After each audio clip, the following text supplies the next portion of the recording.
Hello, everyone. Hello, Communicate. Really excited to be talking to all of you in this introduction to AI for communications. Definitely not a small topic, and definitely one where you could be doing this for an all-day session, several day session, probably wouldn't be enough. So what I tried to do here is just to give you lots of kind of threads you can follow, lots of different areas of discussions that are emerging, maybe some breadcrumbs for experiments you can try yourself, and then hopefully have a bit of time to sort of have a conversation at the end as well. So let's kick off. So to introduce myself, my name is Jocelyn Burnham. I use she, her pronouns. Visual description, because none of you can see me. I am a white chick in her 30s with long, kind of crazy brown hair, a nose stud, and I'm wearing a sort of rouge t-shirt today. I look a bit like the stereotype of someone from Brighton who talks about AI, so that's fine. And my whole thing is I am neutral, so I do not advocate for or against AI. I do not try and sell AI, if you like. I always say if you want to build and explore and experiment and use AI, or if you are kind of fundamentally very against a lot of the ways the tech is being used and you want to champion against it in some capacities, I want to support you wherever your values and your interest and experience sort of takes you. So I'm not here to tell you that AI is great and you should use it. What I do want to advocate is that learning about AI can be really helpful, not necessarily because it's things that we might want to use ourselves, although we will explore some options there, but also as communicators, the world that we operate in, the way that information is processed, is of course being changed by AI. And that's worth understanding so we can better be guardians of our own work and understand perhaps how our own work interacts and is received by other people. I mostly work with the arts, culture, and nonprofit sectors. So I work with organizations like the Tate, Royal Academy of Arts, Museum of Prague, LSE, um, and a lot of that is around what the policies on AI might be in our organization, but also how we talk about it, how we speak about it, how we experiment with it in a safe sort of capacity, and then how we use that as like a way to move forwards in our learning, wherever that might go. So that's a bit of an introduction to me. Basically, all I'm saying is this is not a love fest. So by all means, please do be open and honest as much as you're comfortable with about your reflections on AI too. We're not here to sell anything, more just try and understand as best we can. So let's really kind of kick it back. Um, Often in my sessions, I try and keep them like quite high media, lots of video and stuff. This one is going to be a little bit more dense with me talking, partly because it's communications, and I think that we need to go into some depth here and some of the subtleties. So we're going to kind of explore that together. So what I would say is there is no standard or widely agreed upon best practice for using AI in communications. There's a sense a lot of people have someone somewhere has cracked this, has figured this out, and we need to catch up and try and work out what their process is. And at least as one person who works with different comms teams and has a background in marketing and comms, I have certainly not seen anything emerge as the universal use. There definitely are some tools which have integrated AI, which some people sometimes find helpful, but there is not like one widely sort of big charter to sign up to. If there was, I would very happily reflect it. Now, a lot of people do object outright to using AI in their own work out of principle. Commonly with the work that I do, this is around copyright infringement. A lot of artists and those in the creative communities are very aware that these models have been trained without their consent on a lot of creative works. But also very relevant here is environmental concerns, the energy usage of these systems. And that's something which I will signpost you towards an organization called AI for Good. They do pretty good sort of reports on environmental usage and AI. It's an area which is, of course, relevant for all of you here, although not the focus of this session. So I do want to make that quite clear. But I do want to signpost that, of course, that is something we're going to be looking at as far as ethical concerns and skills degradation as well, which basically means we rely on AI to do writing or something, and therefore we sort of lose those skills ourselves, or we degrade our ability to think critically about work in that way. So I think all of those are really valid. If some of those speak to you as well, please do know that, this is also for you. It's a nuanced conversation, sort of what level of AI we feel comfortable with. And also some of these areas might be things that we can circumvent in some ways, and we'll come back to that. But on the same point, understanding how AI is used outside of your own work, this is often in forms of misinformation, perhaps, is increasingly valuable for communications professionals. We're not just transmitting, but we're also listening. We're reading comments on social media. We're looking at surveys. We're looking at sort of conversation seems to be outside of our organization. And we know that AI is affecting that too in lots of different ways. On that point, I would also say that the idea that there's one universal way to be AI literate is contentious. You will find that different organizations will have their own definition of AI literacy, often tied to sort of using their products.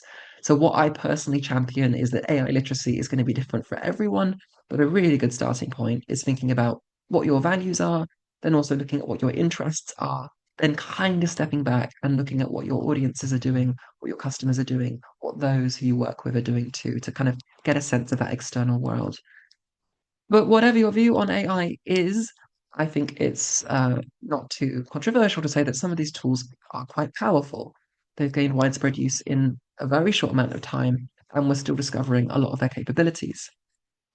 How people are using AI as well. It might be interesting to know that it isn't always our assumptions here.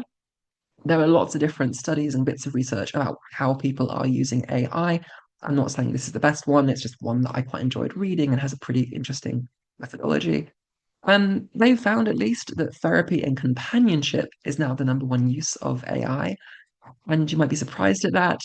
The idea that AI is being used for efficiency, for, speeding things up, tends not to be what I get reported to me, at least. Very often, it's sort of the bits in between which you don't consider.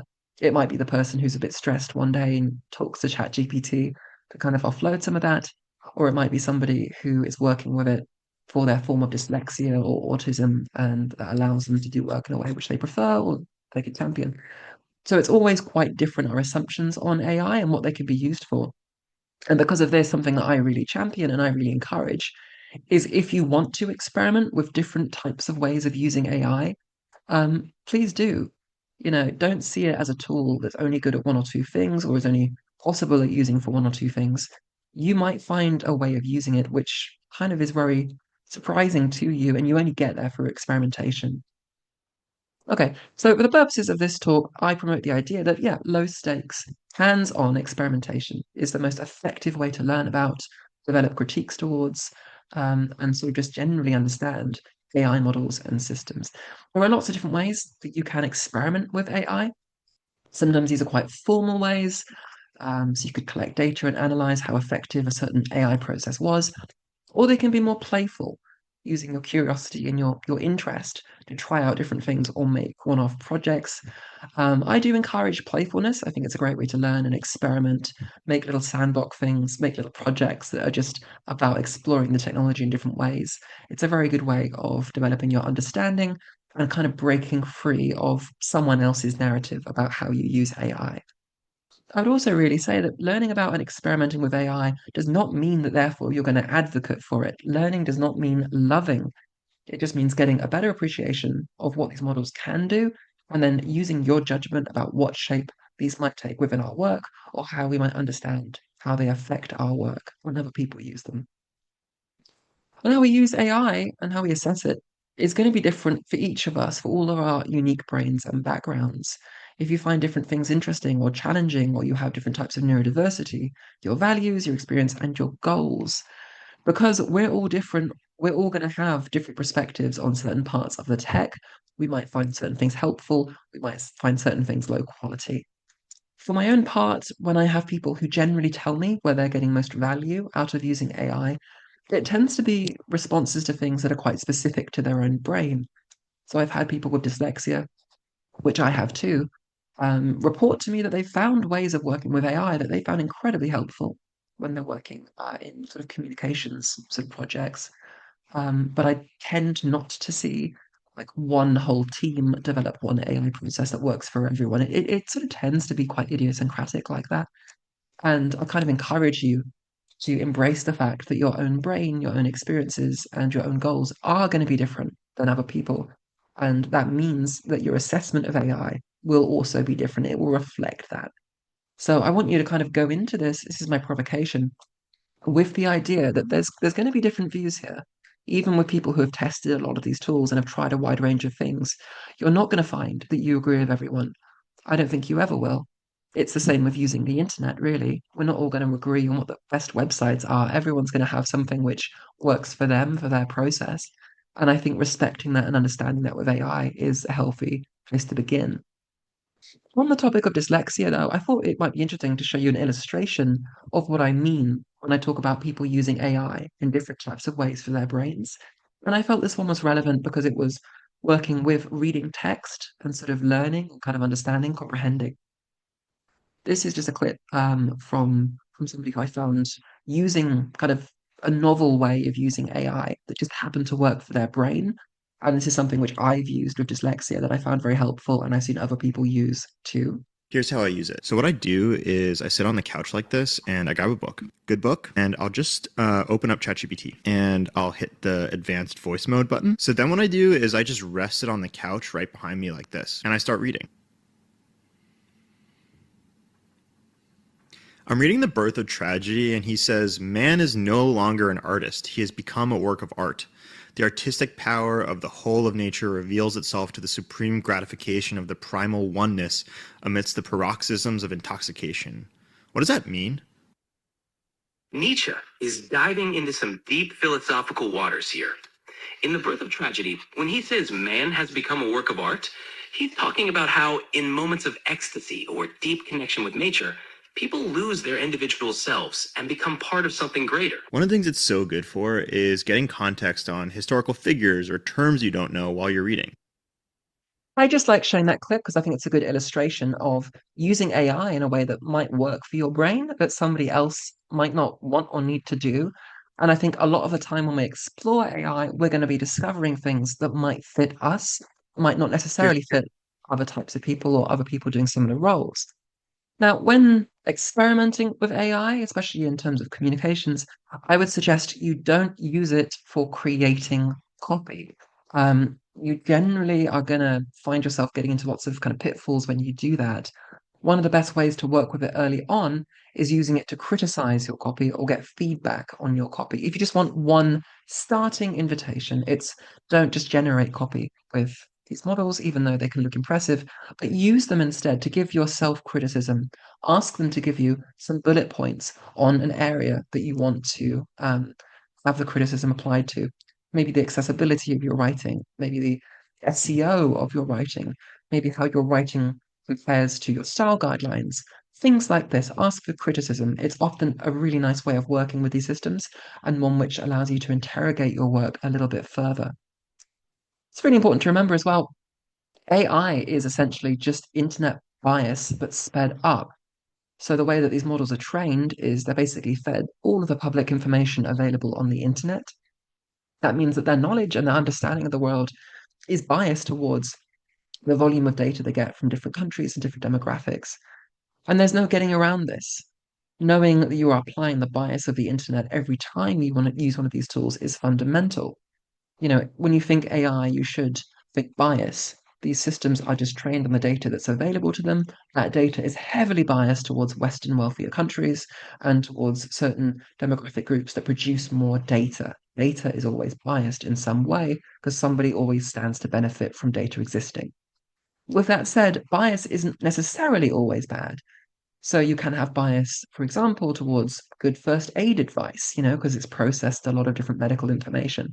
So bias can be useful when applied mindfully, but it's useful to remember that when you are, asking for edit suggestions on a document or you are asking it to summarize a document or anything like this, you are applying the bias of the internet. And that can be fine if that's a decision you've made and you are happy with for that particular task. But you really do need to have that in mind in order to sort of keep your use of it quite mindful. Perhaps interesting as well to consider about creativity and AI, because different people might report that they find AI is very good at coming up with creative suggestions or perhaps producing creative plans and things like this. You might be interested to know that there is some research being done on this about human preference towards AI or human when it comes to creativity. This is just one that I drew out, quite a recent one in this piece of work. They did 28 different studies. And basically, what they were doing is having a group of humans assess both AI produced and human produced work. Now, the work that they were looking at was either one sentence ideas, so perhaps creative fiction ideas, just a single sentence. And they were also looking at when both groups produced like a paragraph of text as well. And what was interesting in this particular study with these models is that humans actually, when it was a single sentence idea, humans generally did prefer the AI one. There was a preference towards that. But when it got a little bit longer, when it became more of a paragraph, it swapped the other way. And actually, humans generally saw the human creation as more kind of creatively strong. And stuff like this, it's good to keep an eye on it if you're interested, but it might reflect the idea that AIs might potentially have some value for sort of kicking off ideas, for kind of getting a few things on paper, getting a few sort of things spinning around. But when it comes to developing things further, perhaps this is a bit of an encouragement not to rely too much on those systems. Worth as well stepping back and actually looking at what we are discussing when we say AI, because there are, of course, many things that get called AI. For the purposes of this session, I'm mostly referring to foundation models. So it sounds like there are millions of different types of AI, and how on earth do you keep up when everything is AI these days? But actually, it's really not that wide and complicated. When we talk about AI, especially in comms, 9 times out of 10, we're just talking about one of these models, either ChatGPT, which is currently GPT 5.1, Gemini, Claude, or perhaps XAI as well. There are a couple of open source models too, things like Kimi and DeepSeek and Llama, but generally you're going to be working with one of these foundation models. Now, a foundation model, you can think of it like just the foundation of a building, and then other people can build things on top of that foundation model. So on the right-hand side, for example, you can see a list of some of the things that are built on top of these foundation models. Perhaps the note Copilot from Microsoft is built on top of ChatGPT with some of their own kind of work on top too. Now, this is important to understand because it means anything built on top of these models will change when that model changes. So if that model, suddenly gets a new ability, then potentially things that are built on top of that can use that too. If the model's knowledge changes, so does anything that's built on top of it too. So the foundations are what we look at because they go on to inform everything which is built on top of it. And that's relevant for many, many reasons, not least perhaps that these models are all developed in the United States. Google does have a strong London base for DeepMind, but generally these are American models, which does also mean that they are subject to perhaps the cultural, the political climate in America. And then if we're building or using them on top, we then might have those models change underneath the things that we built on top of them. So it's useful to be aware of that 9 times out of 10, when we're talking about AI in terms of comms, we're just really talking about those four models there and how you can experiment with them. There are also a wide range of other types of AI tools and kind of things you can experiment with too. Feel free to take a screenshot of this slide if you want, or contact me and I'll send you the slide deck if you just want like a starting point. So lots of the time, it's a case of just doing experiments with different models here, doing different types of things, and then seeing what works for you, seeing where you find value. I'm not going to go into the difference between open source and closed source, but it is interesting. One thing I would say is that open source models, a lot of people don't realize this, you can download them to your computer, disconnect from the internet, and you can run them entirely locally. So if you want to perhaps work on a very sensitive sort of document or set of data, you can do that just on your own machine in a way that sends no data elsewhere. I'm also speaking to some organizations that like the idea of open source because then essentially they can track exactly how much energy they're using as they use those models. So there's a lot of love for that in terms of environmental tracking too. You don't need a supercomputer to run an open source model. If you've got like a modern laptop or like a pretty good PC, you can get some of these running. They'll be a bit slower than the modern ChatGPT, for some use cases, it might be something to experiment with. Super easy to do it too. There are like loading programs that you can just then download that, and then you can download the AIs on top. Things like Jan.ai. There's a whole bunch of them that you can explore.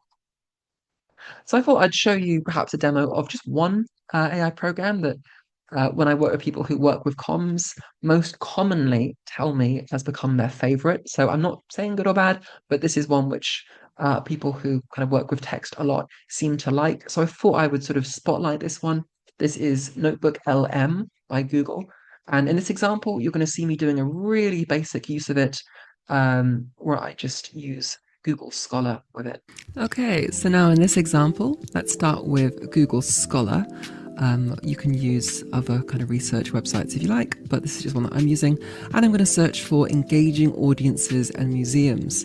And I'm going to find an article that has a PDF that I can view. Some of them do, some of them don't. There's one that looks good. So I click on that, have a look at the PDF. And it's pretty dense, fairly long. There's lots of terms in there, which at first reading, I don't think would be familiar to me.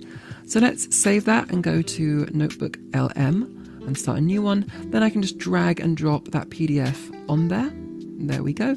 And it kind of appears on the left, processes for a few moments. And then it provides me with a nice summary. And I'm going to click generate conversation. We'll get to that later. But you can see there it breaks down sort of the general themes and talking points of the article. And then I can talk to the article like I would chat to a file. So here I'm saying, what are some takeaways from this article which might be useful for a smaller museum in the UK? It thinks for a few moments and it comes back. And what's really nice with this is it has citations for each of its points. So I can click on any of these citations and it will take me to the section of the article where it got that information from, so I can verify that it isn't just a hallucination.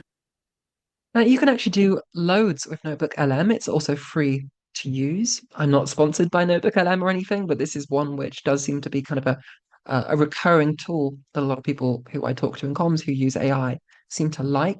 The reason being that you can put all sorts of sources in on the left, even raw audio. So let's say that you've just audio interviewed somebody for about an hour.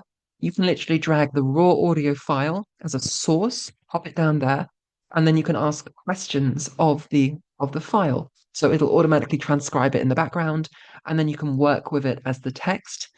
You can also put, a whole book in there if you want, or you can put lengthy PDF documents in there, and then you can ask questions which sort of bounce between the different sources.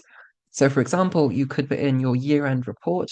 You could then put in, a large sort of call for submissions from a government project, perhaps, and then you could say, based on the projects we're doing in our year-end report, which elements of this government call for submissions would be relevant. So it sort of works between the different sources. A little difficult to describe, but worth experimenting with. Because again, a lot of people I'm seeing are using Notebook. There are some great tutorials on YouTube, by the way, for this. If you ever want to get into more of these tools, just go on YouTube, type it in, find sort of a creator you like. Great way to learn, really underutilized. So yeah, one there that I'm just going to flag up as well. Okay, a short word on prompting too.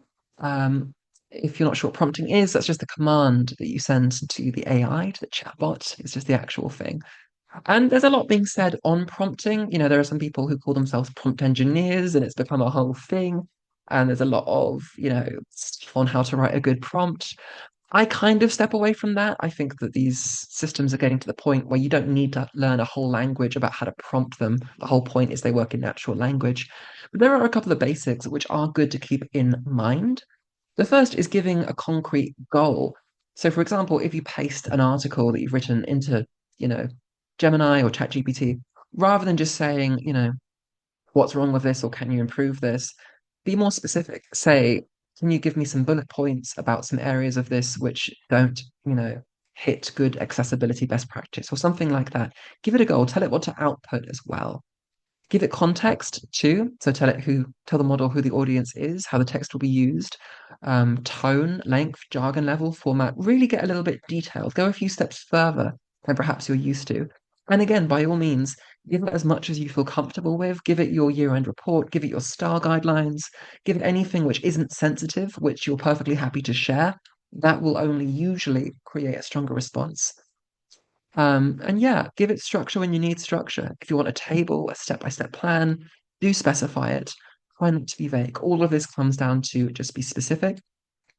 Give it examples too.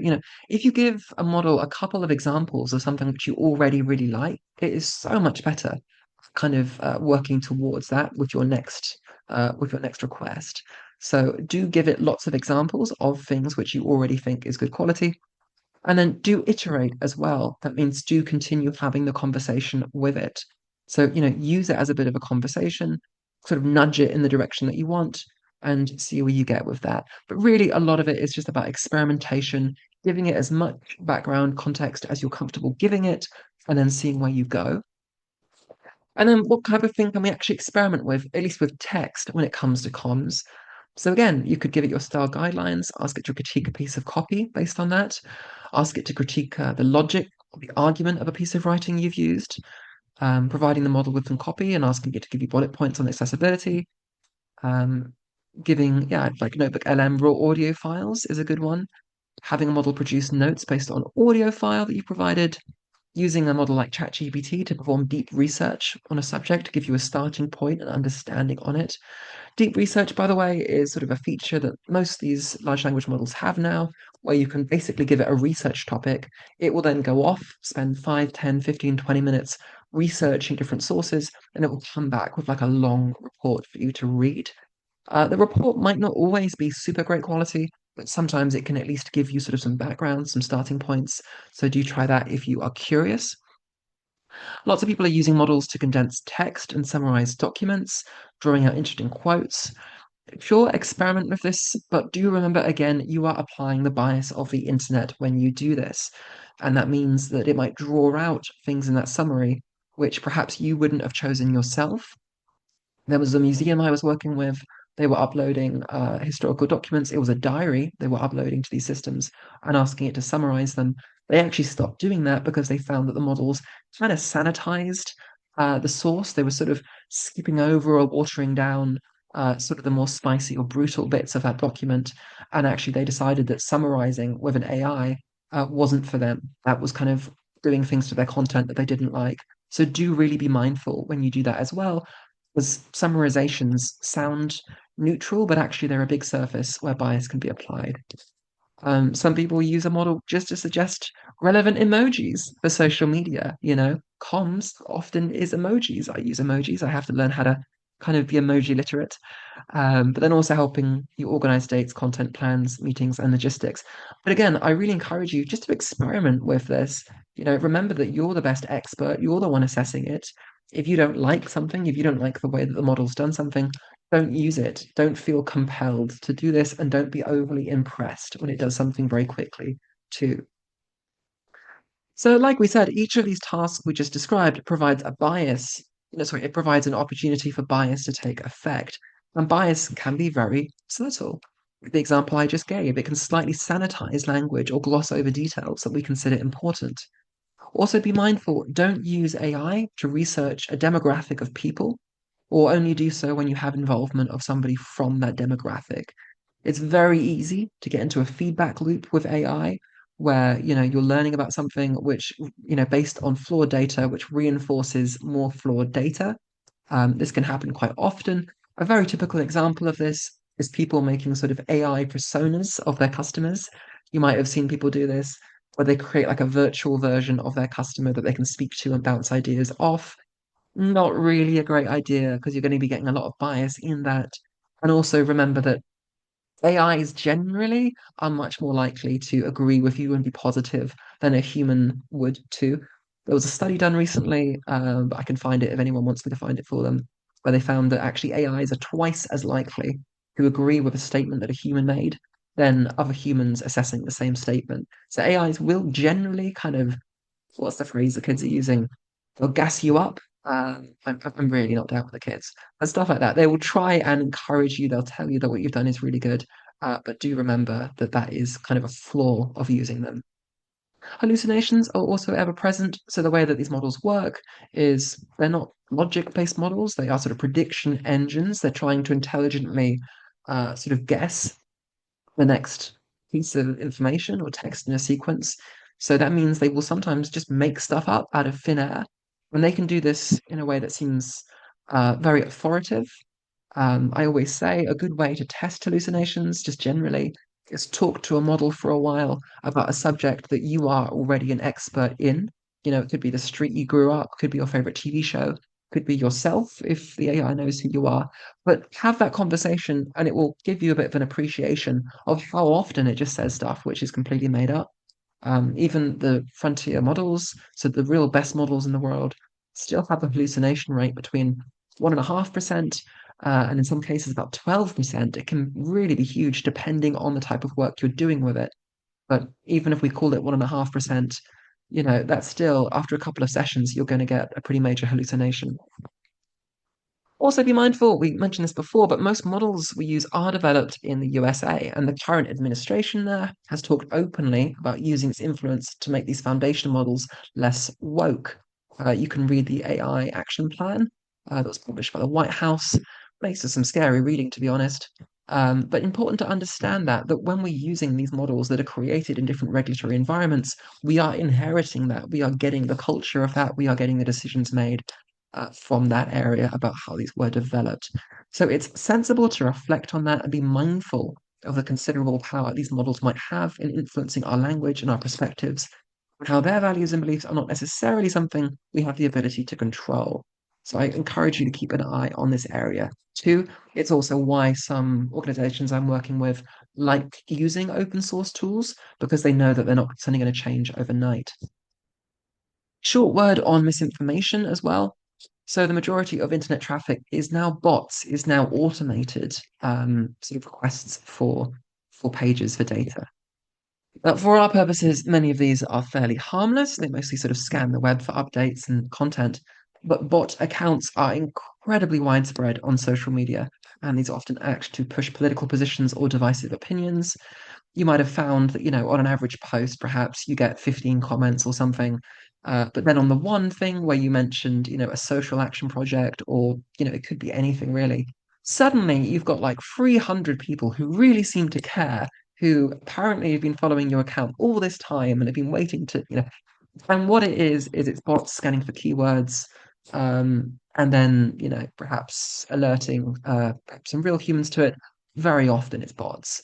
So I would really encourage you to reflect that comments on Instagram, YouTube, Twitter, Facebook should never be assumed to be legitimate unless the individual is known to you personally or it is a verified account, especially when those comments are divisive or they're complaining about something. Do not assume that they are legitimate. I really have to underline that. We've been in a situation for years now where bots have been causing chaos on social media. We have to be at the point now where we recognize that. That's really a line we have to start being comfortable with. Um, and I say the same thing there too. So I say if you want to know what your audience really thinks of something, approach them directly in different ways. In person is, of course, the gold standard. But if you have a mailing list or even a survey on your website people have to fill in, that is so much better for screening out bots. I really do encourage you to not use social media as a barometer of how people are reacting to your content. And there are serious conversations I'm aware of now about whether social media comments should be enabled at all by default, given the attack surface this enables from bot accounts. So just something to plant there too. Also, on a quick word of misinformation, just to kind of give you a glance too, a lot of people still think they can spot an AI image. This is the kind of thing they look for, kind of the waxy skin, glowing face. But this really isn't what AI images, quote unquote, look like now. It's much more common like this. This is from Flux. You can count the fingers, by the way. AIs are good at doing 5 fingers now. Some people are still saying that you can spot that. You can't. And I really want to flag as well. We are way beyond the point where you can meaningfully determine what images are and aren't AI. So keep that in your mind too. Sorry to scare you, but that is where we are up to now. And a couple more images from Flux there too. And then just to be really creepy, people selfie sad, and then I animated them as well. And again, these are entirely synthetic people, and it's very easy to kind of, make this look like an amateur photo that was taken at an event somewhere. You can kind of do whatever you want with it. Video is also sort of moving ahead very quickly. This is from VO Free from Google. So, what are you watching today? Well, Jocelyn Burnham is going to demonstrate some AI video. I'm a little worried, to be honest, now. But yeah, if you are curious how other organizations are approaching this, there's some really good guidance. There's some really good sort of published sort of AI policies out there. The BBC has good ones. Cancer Research UK has a really good one. Ofsted is doing its own thing too. The Arts Marketing Association. So I was involved in this project where they had, I think, 16 different cultural organizations came in for a series of sessions talking about what kind of AI policy they wanted to kind of develop, what the common talking points were. We wrote all of that up. It's like a template basically that you can Google, you can find it, and you're invited to use these as like starting questions, starting points for developing your own organization or your own team's perspective on AI. At the same time, I would also flag up Art Fund, who've published very transparently their AI guidelines that they've given to their own team. Might be cool to reflect on that, and you might get some ideas, or you might see sort of things that you know you want to avoid as well. So we've got a little time now. I know that was really, really, rapid. The overall theme, though, is experiment if you feel comfortable, do it safely, only do it with data that you feel really comfortable sharing, nothing sensitive. Go slowly. Don't just suddenly use it to make a bunch of copy. Perhaps use it to interrogate your work, use it as a critical companion, and then remember that you are the final judge on if what it's giving you is any value at all. So that is generally a good place to start. And then once you get more confident, talk to your peers, see what they're doing, learn from them, and use them as well as a bit of a barometer. So I think we have Lillian here, and I'd love to hear some of the thoughts in the Q&A, and then I might respond if I can to them. Hi everyone. Thank you. Sorry, thank you so much for your questions and comments in the chat as well. And thank you, Justin, for a great presentation. So we've got a few questions. Let's start with there's a couple put together on the environmental impact of AI, which I'm sure everybody at this conference is thinking about.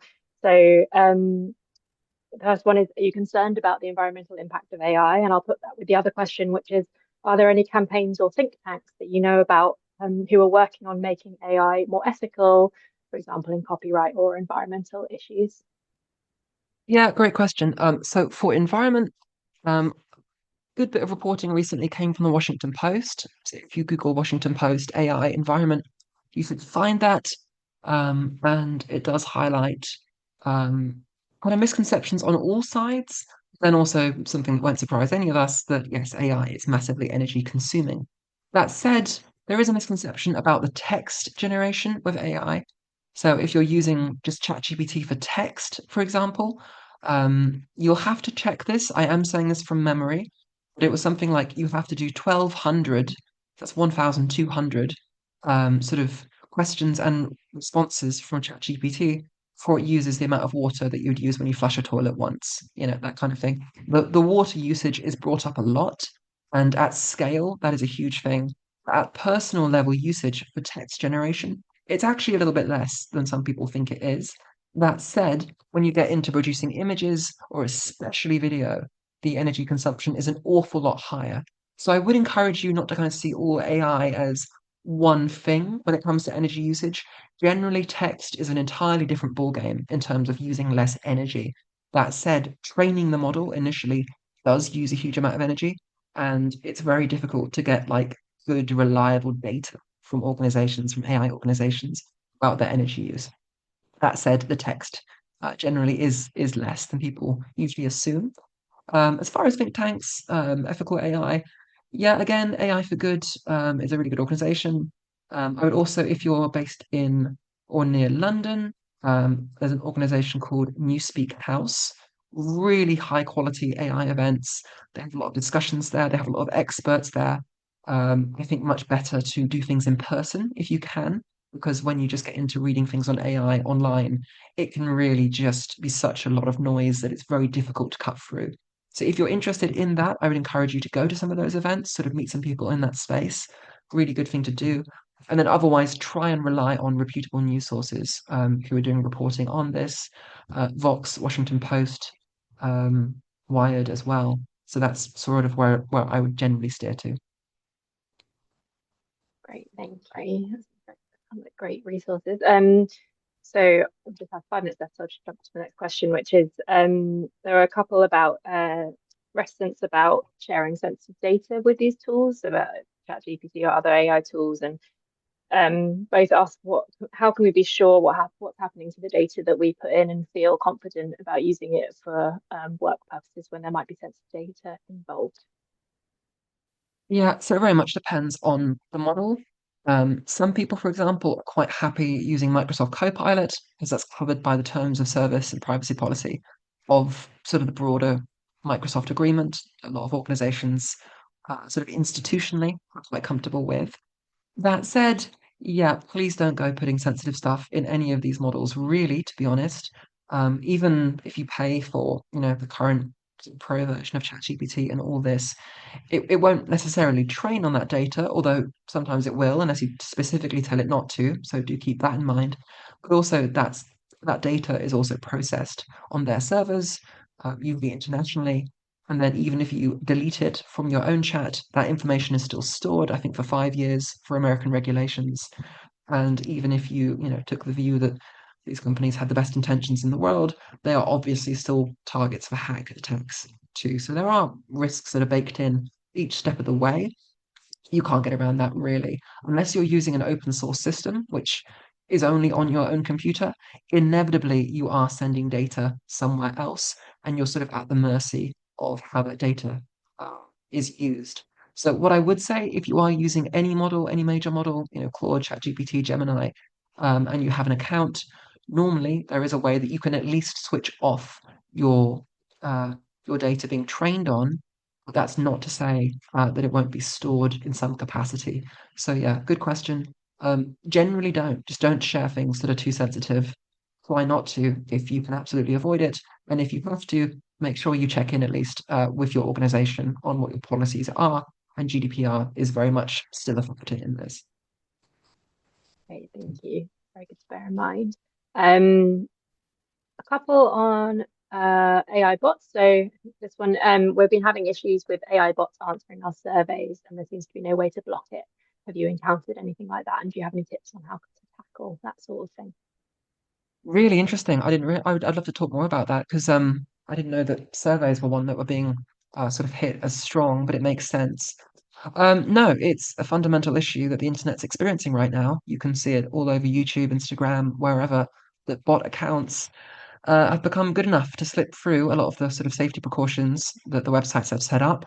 Or you can take a bit of a cynical view that maybe some of these social media accounts allow it because it makes things look like they have more engagement. The only thing you can do is go a little bit back to analog, or at the very least have some sort of verification system so you know who your members are. But I don't know. I would love to see other people in the space propose solutions to that, or if there's anyone who has cracked that. That would be great if someone can put in the chat if there's someone who's also looking at this problem. I haven't seen a best practice or a solution emerge to that. All I can give you is kind of, I guess, the obvious, which is the less exposed to the internet you are when you're asking for feedback, the less attack surface you have for bots. Great, thank you. And then a really quick one, hopefully just to finish up, and then I will wrap up. So, is it better for security to use open or closed AI? It's much better to use open source if you can. Open source AI, it sounds technical, it scares people off. I promise you, it's not that bad once you start doing it. It's also free, so you're not paying for a subscription. It's, I won't lie, it's best if you do have a good computer, or if you do have, an organization that can afford something a bit decent. But you can use it on your own laptop. It's a fun experiment to try it. So if you don't know where to start, you can use like sorry, I started over it. Jan.ai. That's JAN.ai. And that's just like a loader. So you download that. It will show you some different open source tools you can download. Some of them are really big, some of them are really small. Try out a few, and that data will just stay on your system unless you download one which sends it somewhere else. But make sure you're only downloading the open source tools. Great thing to try. It's only going to benefit you to know how to do that. And that's the most secure way that you can possibly work with AI because it literally isn't leaving your machine. Brilliant, thank you. I will just wrap up and let everyone know what's happening next in a second, unless you have anything else from you, Justin. No, Please nothing. finish. Just really want to thank everyone. If anyone wants a copy of these slides, do reach out as well. And if anyone just wants to have a chat, to always enjoy that. But thank you, everyone, and hope you have a great rest of the conference. Amazing. Thank you so much for the session. It was fantastic. And thank you to everybody for taking part. So there is going to be a half an hour break now. If anybody needs to grab a drink or have a wander around, and then we'll be back on at 2:45. We've got an online session called Building Your Network on LinkedIn with Laura Fox. And then live streaming from Manchester, we've got Unexpected and Creative Paths to Ecological Citizenship. So we'll see you all then. Thanks again to Jocelyn. And yeah, see you back here at 2:45. Bye.